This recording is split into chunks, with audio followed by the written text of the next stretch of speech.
Hello, everyone. You can relax. It's going to be way more exciting than you think, Blake said, flashing me that cryptic smile as he gripped the steering wheel. His voice was calm, too calm. I shifted uncomfortably in the passenger seat, feeling the tension grow with every passing second. We had been driving for over 20 minutes, heading out of town, deeper into some place I didn't recognize. Trees lined both sides of the road, and with each turn, the scenery became more isolated. My mom had asked him to drop me off at a friend's house, but instead, he suggested we take a detour, a little adventure as he called it. I didn't like how vague that sounded, but what could I say? He wasn't just some random guy, he was my stepmother's husband now. Refusing felt awkward. Do you like surprises, Laura? His voice snapped me out of my spiraling thoughts. He didn't even glance at me as he spoke. Just kept his eyes on the road, his fingers drumming lightly on the wheel, as if he was enjoying the suspense. I swallowed hard, trying to play it cool. Depends on the surprise, I said, keeping my voice steady, though my pulse quickened. Blake had always been distant. The kind of guy who stayed in the background, rarely said much unless it was necessary. But tonight, there was something different about him. Something unsettling. He seemed unusually talkative, and that crooked smile he kept flashing wasn't helping my nerves. He chuckled softly, his eyes finally flicking toward me for a split second before returning to the road. Trust me. You're going to love this.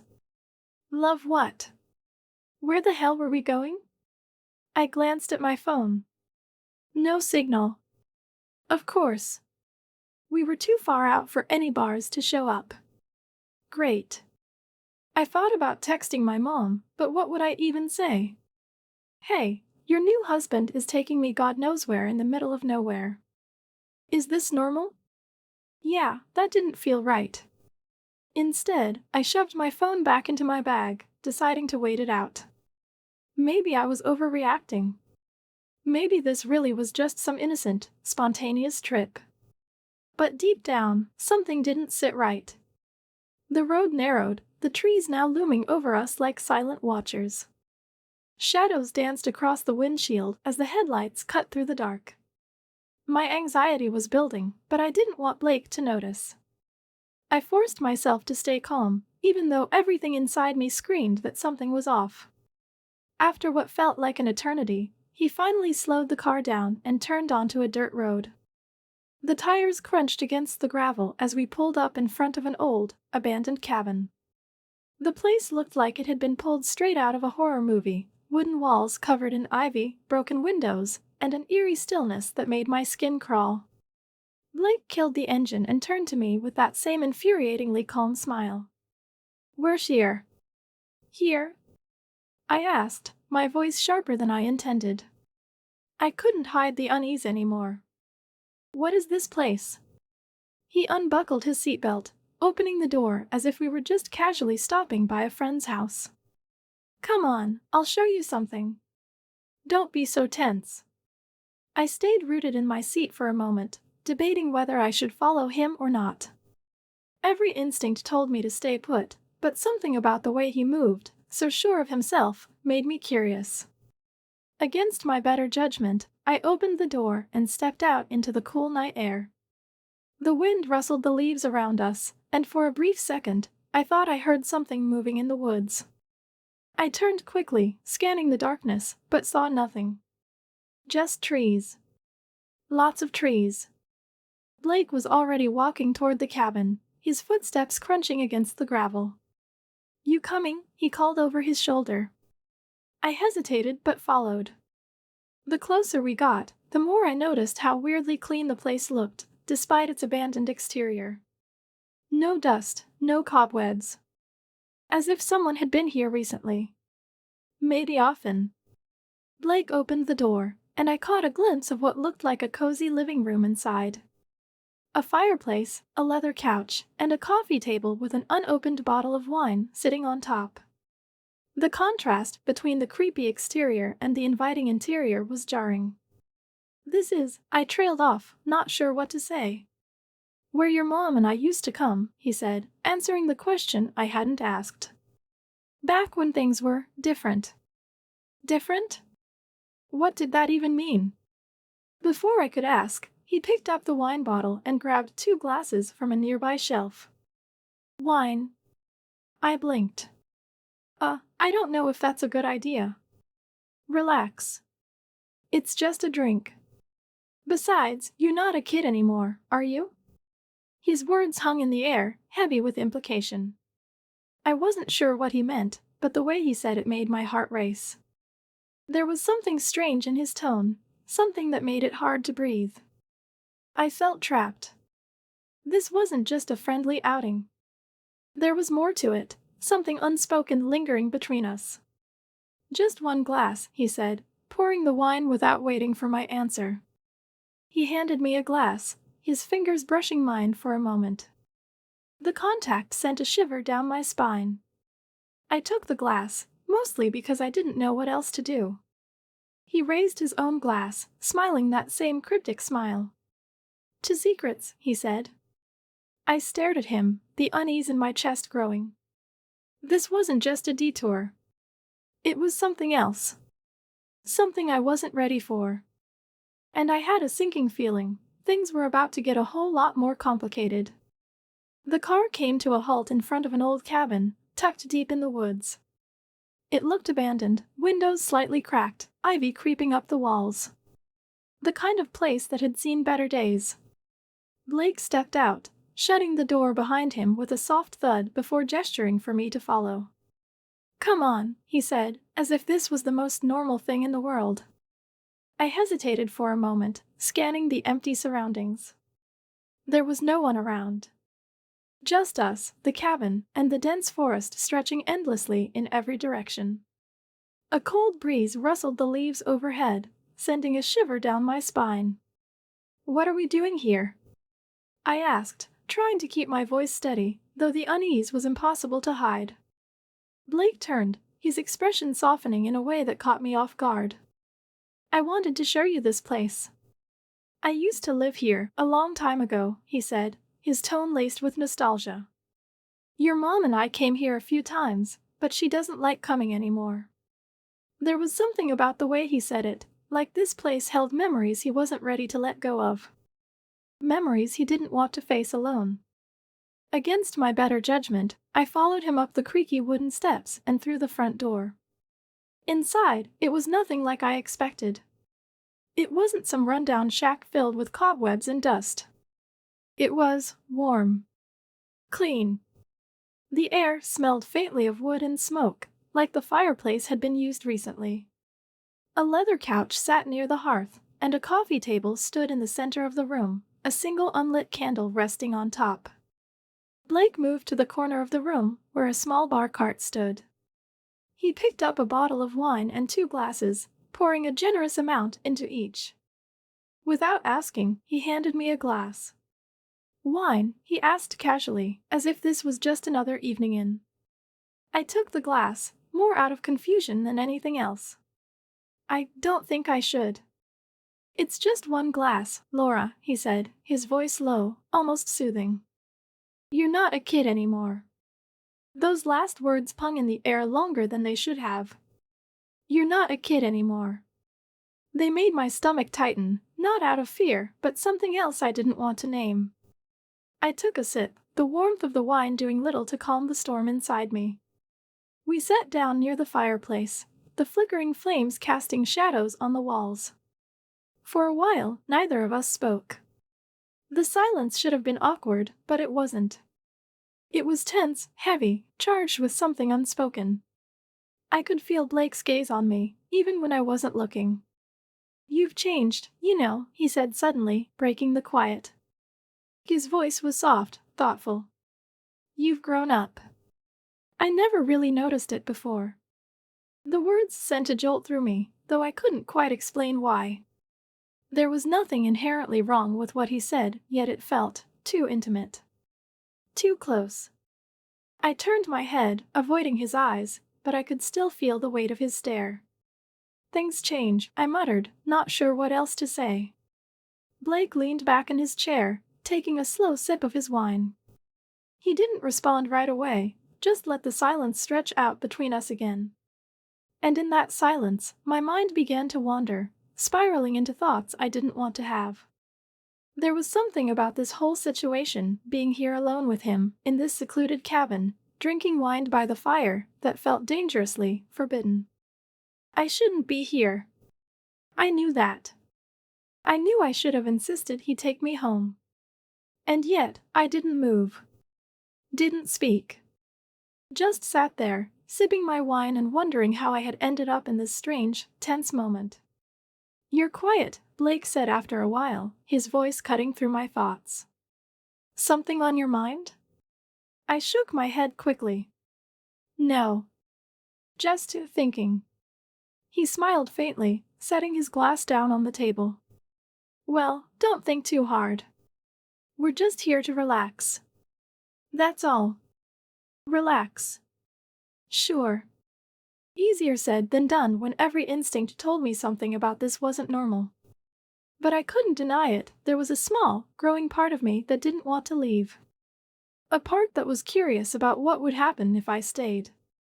And that curiosity? It was dangerous. Blake kept talking, but I barely heard him. His words blurred together, too personal, too intimate, and my mind spun with thoughts I didn't want to entertain. Something about the way he spoke, calm, measured, yet just a little too familiar, made it harder to breathe. I didn't know what game he was playing, but I knew one thing: I needed to leave. "I need to go home," I said abruptly, standing up, my pulse quickening. Blake's eyes flicked to mine, and for a second, the calm expression on his face faltered. He set his glass down slowly and stood up, stepping toward me with deliberate ease. "Wait, Laura." His voice was gentle, but there was something in it that made me freeze. He reached out, lightly taking hold of my hand. His touch was warm, steady, and it made my heart race in ways I didn't understand. "I didn't mean to make you uncomfortable. I just wanted to talk." His hand didn't grip mine tightly, but it was enough to keep me in place. I stared at him, my breathing shallow. His eyes weren't harsh or threatening, if anything, they looked concerned. And yet, something about the situation felt undeniably wrong. "I really should go," I repeated, though my voice lacked the conviction it had moments ago. Blake stepped a little closer, closing the already narrow distance between us. I could feel the heat radiating from his body, his presence overwhelming in the confined space of the cabin. My heart pounded loudly in my chest, each beat echoing in my ears. "If you want, I'll drive you home," he said softly, his gaze locked on mine. But he didn't let go of my hand. "I wasn't trying to scare you, Laura. I just wanted to spend some time with you. That's all. Wanted to spend time with me." Those words shouldn't have meant anything, but the way he said them, the way his fingers brushed against mine, made my mind whirl. I should have pulled away. I should have insisted he take me back immediately. But instead, I stood there, rooted to the spot, my own heartbeat betraying me. For a moment, we stood in silence, the only sound the faint crackling of the fire behind us. The warmth from the flames mixed with the tension in the air, creating an atmosphere that was both comforting and suffocating. I couldn't tell if I was scared, confused, or something else entirely. "You're quiet again," Blake said, his voice breaking the heavy silence. He smiled faintly, but it didn't reach his eyes. "I didn't mean to make things weird. Sometimes it's nice to talk to someone who actually listens." His words caught me off guard.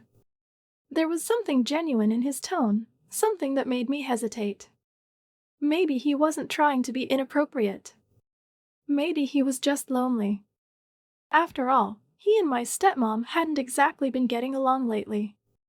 I had overheard their arguments more times than I cared to count. Still, this felt different. "I just don't think," I started, but my voice trailed off when Blake took another step closer. "It's okay," he said quietly, his tone soothing. "If you're uncomfortable, I'll take you home. But before we go, can we just sit for a minute? No pressure. Just talk." I should have said no. Every logical part of me screamed to get out of there. But something about the way he looked at me, the quiet plea in his eyes, made it hard to refuse. Against my better judgment, I nodded, and we sat back down near the fire. The tension between us didn't fade. If anything, it grew thicker with each passing second. I could feel his eyes on me, watching, waiting, as if he was trying to read my mind. I sipped the last of my wine, hoping it would calm my nerves, but it only made my head spin more. I didn't know what was happening, didn't know how I had let things get to this point. All I knew was that staying here felt dangerous, yet leaving felt impossible. Blake leaned forward, resting his elbows on his knees. His eyes caught the flicker of the firelight, making them seem darker, deeper. "You're not like other people," he said quietly. "You actually notice things. Most people don't." I didn't know how to respond to that. It felt like a compliment, but also something more. Something I wasn't sure I wanted to acknowledge. "I notice when things feel off," I said finally, forcing myself to meet his gaze. "And right now, this feels off." Blake didn't flinch. He didn't get defensive or angry. Instead, he smiled softly, as if he had been expecting that answer all along. "Fair enough," he said, leaning back in his chair. "We'll leave in a minute. I just didn't want the night to end like this. Like this. As if something had been left unfinished. As if there was something more he wanted to say, to do." I stood up again, more firmly this time. "Let's go." This time, Blake didn't try to stop me. He stood as well, grabbing his coat from the back of the chair. "All right," he said, his voice still calm, still measured. "I'll drive you back." But as I followed him toward the door, I couldn't shake the feeling that this wasn't over. Not by a long shot. Something about the way he moved, the way he looked at me one last time before opening the door, told me that tonight had only been the beginning. And deep down, I knew things were about to get a whole lot more complicated. I didn't know what was happening anymore. The conversation had drifted into safer territory, but the tension hadn't gone anywhere. If anything, it had grown heavier, settling between us like an invisible weight. The flickering firelight painted shadows on the walls, casting an eerie warmth over the room. I could feel Blake's gaze on me, though I pretended not to notice. "You know," he said after a long silence, his voice steady but low, "sometimes people end up in situations they can't really control." He leaned back slightly, swirling the wine in his glass as if lost in thought. "It's like playing with fire. You might get burned, but isn't that what makes it exciting?" My heart skipped a beat. There was something in his tone, calm, deliberate, yet laced with something dangerous, that made it impossible to look away. I searched for the right words, something to break the tension, but nothing came. The wine had made me braver, but not brave enough to face what was happening between us. He was right. This was like fire. Dangerous, risky, and yet, something about it made it hard to pull back. The thought made my skin tingle, heat rising to my cheeks. I tried to push it away, to remind myself why this was wrong, but the adrenaline coursing through me made it impossible to think clearly. "We shouldn't," I began, my voice barely above a whisper. Blake didn't move, but his eyes locked onto mine, as if daring me to continue. Slowly, deliberately, he reached out and took my hand in his. His touch was light, almost hesitant, but it sent a wave of heat through me. I should have pulled away, I knew I should have, but I didn't. "We shouldn't," he echoed softly, bringing my hand closer to his lips. His gaze didn't waver, and in that moment, it felt like the whole world had shrunk down to just the two of us, sitting by the fire, dancing on the edge of something we couldn't name. My breath hitched as his lips brushed against the back of my hand, warm and deliberate. The air between us felt charged, crackling like the flames in the fireplace. This wasn't just tension, it was something more, something alive, something we were both too afraid to acknowledge, but too drawn to ignore. "This is wrong," I tried again, but the words felt hollow, as if I didn't believe them myself. Blake's hand didn't loosen its hold. He leaned in, just a fraction closer, enough that I could feel the heat radiating from him. "Sometimes the wrong things are the hardest to resist," he said quietly, his voice so close it sent a shiver down my spine. I should have stood up. I should have walked away. But I didn't. Instead, I stayed frozen in place, caught between fear and something that felt dangerously close to desire. My mind screamed at me to end this, but my body refused to move. The fire crackled again, louder this time, as if echoing the chaos inside me. Blake didn't push any further, didn't force anything. He simply held my gaze, waiting. Waiting for me to make a choice. And in that moment, I realized something terrifying. I didn't want to leave. It was the moment everything changed. Blake leaned in, his face inches from mine, and I didn't move. I couldn't. His lips brushed against mine, warm and hesitant, as if he was giving me a chance to pull away. But I didn't. Something inside me shattered, something I had been holding back for far too long. My hands found their way to his shoulders, pulling him closer. It was fast, impulsive, and completely unstoppable. Every part of me knew this was wrong, but in that instant, it felt like the only thing that made sense. It was just us, alone in this abandoned cabin, where no one could see, no one could stop us. His hand slid down my back, hesitant at first, but soon firmer, like he couldn't resist any longer. My heart pounded so hard I thought he might hear it. The warmth of the fire mixed with the heat between us, blurring the line between caution and desire. His fingers grazed my waist, sending a rush through me that I couldn't ignore. My breathing quickened as he pulled me even closer, our bodies fitting together perfectly, as if we had crossed into a space where nothing else mattered. We didn't speak. Words would have only broken whatever spell we were under. Every move, every touch was deliberate, as if we were afraid this moment might disappear if we stopped. His lips trailed softly down my neck, making my skin tingle, and I felt my hands grip the fabric of his shirt tighter, needing something to ground me in the whirlwind we had created. I should have stopped it. I should have pulled away. But instead, I leaned in further, letting the world around us fade away entirely. Later, when it was all over, I sat on the couch, trying to piece my thoughts back together. The silence was deafening, broken only by the faint crackle of the dying fire. Blake didn't say a word, but the way he looked at me spoke volumes. We both knew there was no going back. "Laura," he started, his voice barely above a whisper. "Don't," I interrupted, raising a hand to stop him. My voice was soft but firm. "Let's just pretend this never happened." But even as I said it, I knew the truth. Forgetting wasn't an option. What had happened between us had crossed a line we couldn't uncross. The air was thick with everything we weren't saying, and I could feel the weight of it pressing down on me. Blake nodded slowly, leaning back against the couch. He didn't argue, didn't try to change my mind. Maybe he knew, just as well as I did, that pretending wouldn't erase anything. I stood up, grabbing my coat. "We should go. It's getting late." "Yeah," he said quietly, standing as well. But before we could leave, his eyes caught mine one last time. "Are you okay?" I didn't know how to answer that.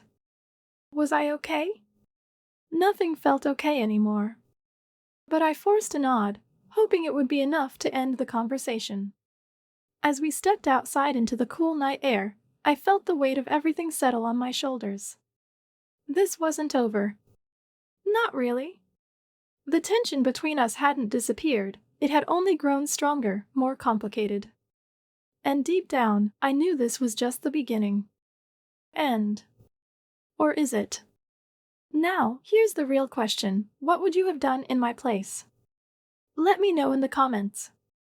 I'll be reading every single one. Bye.